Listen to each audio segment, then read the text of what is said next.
Friends, आज हम ये सॉक्स बनाएंगे। इसे बनाना बहुत ही आसान है। इसके लिए हमें इन 4 ही चीज़ों की ज़रूरत है। तो चलिए बनाना शुरू करते हैं। सबसे पहले हमने ये गांठ लगाई और हम अब इसमें फंदों को डालेंगे। हमने ऐसे धागे को घुमाकर जो इधर का धागा है उसको ऊपर से निकालना है और उसी धागे को ही ऊपर चढ़ा देना है। फंदे डालने बहुत ही आसान है। आप भी इस तरह से फंदे डाल लीजिएगा। फ्रेंड्स, ये बनाना बहुत ही आसान है। इस तरीके से मैं आपको सॉक्स बनाना सिखाऊंगी, वो बहुत ही आसान तरीका है। ये न्यूबॉर्न बेबी से लेकर 3 महीने के बच्चों को आसानी से आ जाएगी। ये देखिए, मैंने इसमें पूरे 40 फंदे डाल लिए हैं और उल्टी सिलाई उल्टी बुननी है। और हम जब सीधी साइड आएंगे तो हमने उल्टी ही सिलाई बुननी है। उल्टी उल्टी सिलाइयाँ हमने पूरी 20 बुन लेनी है। 20 जब हम सिलाई बुनेंगे तो हमारा जो पैटर्न है दोनों आगे पीछे से सेम ही आएगा। ये देखिए, मैं उल्टी सिलाई बुन रही हूँ। आगे से सिलाई में डालना है, धागे को आगे से डालना है और ऊपर से करते हुए इस तरह से हमने फंदे को उतार लेना है। ये हमारी उल्टी सिलाई हो जाएगी। ये मेरी एक उल्टी सिलाई हो गई है। इसी तरह से ही मैंने पूरी 20 सिलाइयाँ डाल लेनी है। मैंने आपको बताया मैंने 20 सिलाई बुनी है और ये जो नीचे फंदे लिए थे मैंने ये 40 लिए थे। अब ये देखिए, मेरे 20 सिलाइयाँ हो गई हैं और आगे पीछे दोनों साइड से हमारा एकदम सेम आया है। ये आगे का पैटर्न है और पीछे का पैटर्न मैं आपको दिखाऊंगी। ये भी इसी तरह से ही आया है। और ये जो हमारी उल्टी सिलाई की धारियाँ डली हैं दोनों साइड से 10-10 डली हैं। अब हमने सॉक्स को शेप देने के लिए फंदों को कम करना शुरू करना है। पहले मैंने सीधा फंदा बुना और उसी सिलाई के ऊपर दोबारा से चढ़ा दिया और 2 का 1 करके मैंने इसे कम कर दिया। ये एक फंदा कम हो गया। दूसरा फंदा कम करने के लिए फिर से मैंने उसके ऊपर बुने हुए फंदे को चढ़ाया, फिर से 2 का 1 कर दिया और ये 2 फंदे कम हो गए। अब फिर से इसे चढ़ाना है, 2 का 1 करना है और ये हमारा तीसरा फंदा भी कम हो गया है। इसी तरह से ही हमने पूरे 8 फंदे कम कर लेने हैं। 4 कम हो गए, 5, 6, 7 और 8।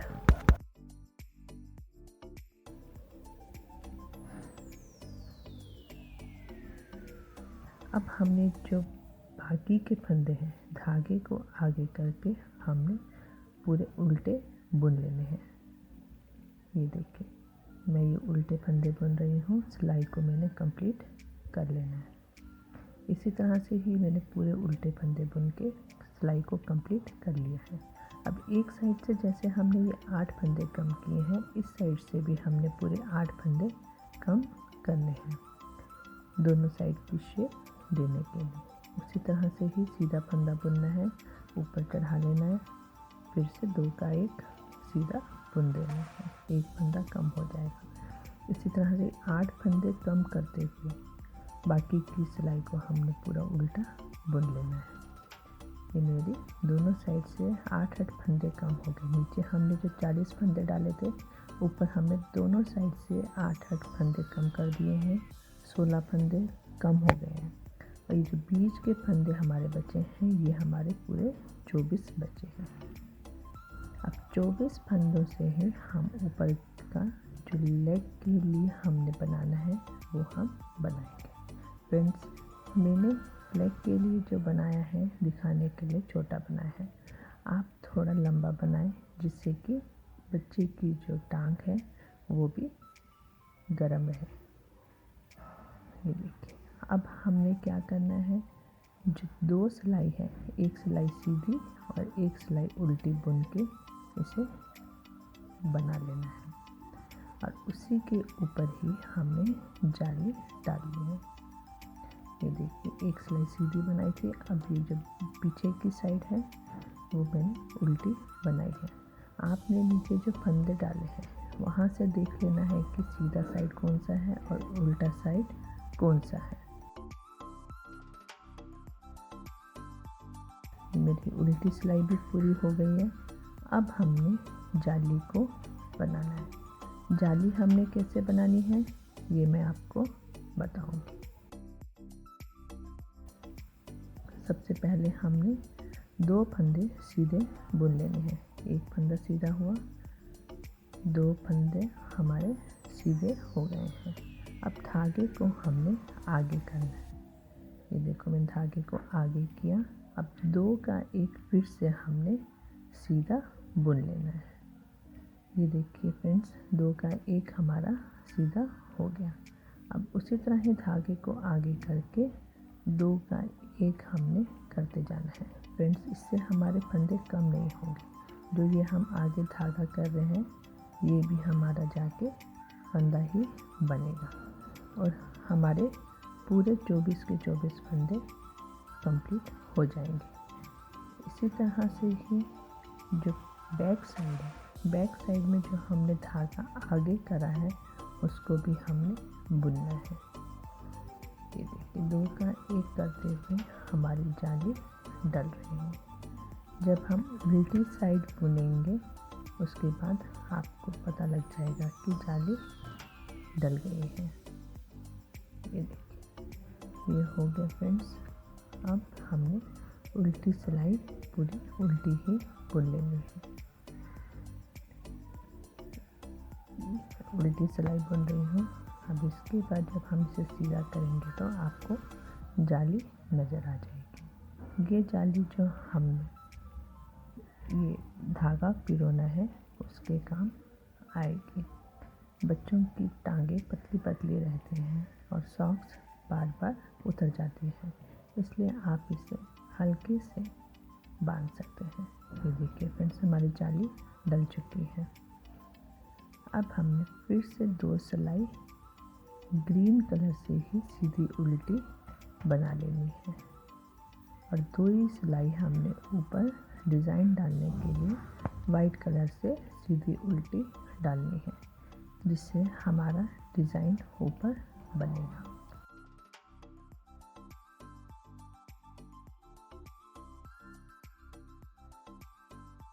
उन वाइट 2 सिलाई के ऊपर ही हमारा डिज़ाइन बनना शुरू होगा।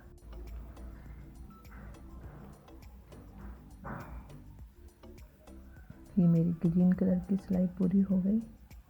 अब उल्टी सिलाई भी मैं इसी तरह से ही उल्टी पूरी बुन लूँगी।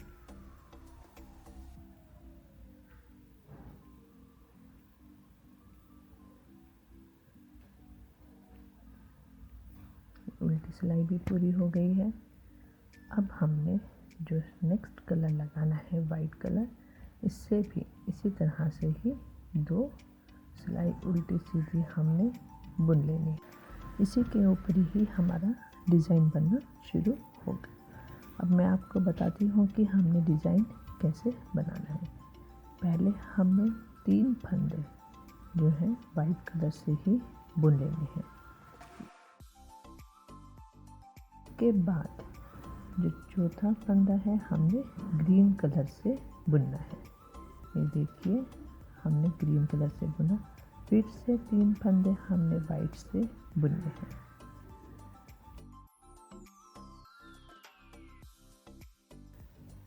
अब हमने जो नेक्स्ट फंदा है फिर से ग्रीन से बुनना है।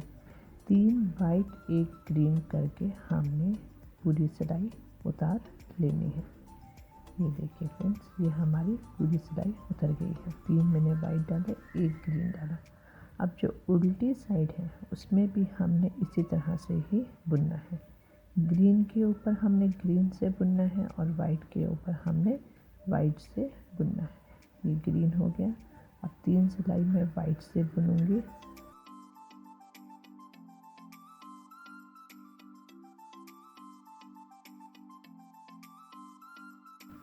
मैंने वाइट से 3 फंदे बुन लिए। अब जो ग्रीन आया, अब इसको फिर से ग्रीन से ही बुनना है। इसी तरह से ही ये सिलाई हमने पूरी कर लेनी है। ये मेरी सिलाई पूरी हो गई। अब ये जो वाइट है, ग्रीन के बीच में जो वाइट है, जो मिडल वाला वाइट है, उसके ऊपर में हमने ग्रीन को बुनना है। अब ये जो आगे से है हमारे, एक मैंने ग्रीन को बुन दिया। अगर आप चाहें तो जो फर्स्ट वाला है उसको वाइट भी बुन सकते थे। और ये जो ग्रीन आया है इसको भी अब हमने वाइट से ही बुनना है, और ये भी वाइट ही होगा। ये वाइट क्यों होगा? क्योंकि जो हमने मिडल वाला है उसके ऊपर में ग्रीन को बुनना है। ये देखिए, अब फिर से वाइट के 3 बुनकर हमने एक ग्रीन बुनना है। ये वाइट के 3 हो गए, और ये मिडल वाला जो फंदा है इसको हमने ग्रीन बुनना है। आप इतना याद रखिए, जो 3 हमने वाइट डाले थे पहले, जो मिडल वाला फंदा है उसको हमने ग्रीन से बुनना है। आगे पीछे जो साइड के हैं वो 1-2 फंदे आगे पीछे हो सकते हैं। और जो बीच का पैटर्न हमारा आएगा, जो बीच का हमारा डिज़ाइन आएगा, मिडल वाले फंदे का ही आपने ध्यान रखना है। उल्टी सिलाई में फिर से उसी तरह ही ग्रीन के ऊपर ग्रीन और वाइट के ऊपर वाइट बुनते हुए हमारा डिज़ाइन डल जाएगा। 3 बार मैंने इसी तरह से ही बुना है। और जब 3rd रो होगी, जो हमारा नीचे वाले हमने ग्रीन डाले थे उसको देखकर हमने ऊपर डाल लेना है। ये देखिए फ्रेंड्स, ये हमारा जो 2nd वाला है वो बीच में आया है। इसी तरह से ही हमने पूरी ये सिलाई बुन ली है, और ये हमारा पैटर्न भी डिज़ाइन का डलकर तैयार हो गया है। ये देखिए फ्रेंड्स, ये हमारा पूरा पैटर्न बनकर तैयार हो गया है। उसके ऊपर मैंने 2 बार, एक बार ये सीधा, एक बार ये उल्टा बना लिया है। अब ये वाइट का काम नहीं है, और ये मैंने वाइट धागे को कट कर दिया है और ग्रीन के साथ में गांठ लगा दी है। अब हमने लास्ट सिलाई में फंदों को बंद करना है। फंदों को बंद मैंने आपको नीचे भी बताया था। एक फंदा बुन के उसी के ऊपर ही चढ़ा के 2 का 1 कर देना है, फंदे बंद होना शुरू हो जाएंगे। ये देखिए, उसी के ऊपर चढ़ा दिया और 2 का 1 कर दिया, ये हमारे फंदे बंद होने शुरू हो गए हैं। इस तरह से हमने फंदे बंद कर लेने हैं, और लास्ट में सॉक्स को हमने पूरा सिल देना है। फ्रेंड्स, ये बनाना बहुत ही आसान है। आधे घंटे में ये सॉक्स आराम से बन जाती है। जैसा कि मैंने आपको बताया, इससे आसान तरीका और सॉक्स बनाने का कोई भी नहीं है। आपको मेरे ये इजी क्राफ्ट कैसे लगते हैं, आप मुझे कमेंट्स बॉक्स में कमेंट्स करके ज़रूर बताइएगा, और बेल आइकॉन को भी ज़रूर दबाइएगा, जिससे कि मेरे नए आसान से क्राफ्ट आप तक सबसे पहले पहुंच सके। ये देखिए, मैंने इसको अब उल्टी साइड से सिलना शुरू किया है। ये हमने ऊपर से लेकर लास्ट तक, जहाँ तक खुला है, पूरा सिल लेना है। ये हमारी सॉक्स बनकर तैयार हो जाएगी। इसी तरह से ही हमने पूरा सिलते जाना है, और ये जो एक्स्ट्रा धागे हैं इसे हमने कट कर देना है। ये मैंने एक्स्ट्रा धागों को कट कर दिया है, और पूरा हमने सिल लेना है। ये देखिए फ्रेंड्स, मैं सॉक्स को सिल रही हूँ। दोनों साइड से बराबर पकड़ते हुए हमने सॉक्स को सिलना है। ये मेरी सॉक्स सिलकर तैयार हो गई है। ये देखिए, और लास्ट में हमने गांठ लगा देनी है। अब मैं आपको सीधा करके दिखाऊंगी कि हमारी सॉक्स कैसी बनी है। अब हमने बीच में जो डोरी डालनी है ये हमने बना ली है। ये मैंने क्रोशिया से डोरी को बनाया है। ये देखिए, पहले चेन बना लेनी है और रिंग बनाकर उसमें 12 डबल क्रोशिया भरते हुए मैंने इसे बनाया है। ये मैंने 12 डबल क्रोशिया चलाते हुए इसे पूरा रिंग को फिल कर दिया है और ये हमारी जो राउंड शेप है बनकर तैयार हो जाएगी। उसके ऊपर आपको जितनी लंबी डोरी चाहिए उतनी लंबी आप चेन डाल लीजिएगा और दूसरी साइड से भी उसी तरह से ही फिर से रिंग बना दीजिएगा। ये आपकी डोरी बनकर तैयार हो जाएगी। आप मुझे कमेंट्स बॉक्स में कमेंट्स करके बताइएगा कि आपको मेरी ये आसान सी सॉक्स कैसी लगी।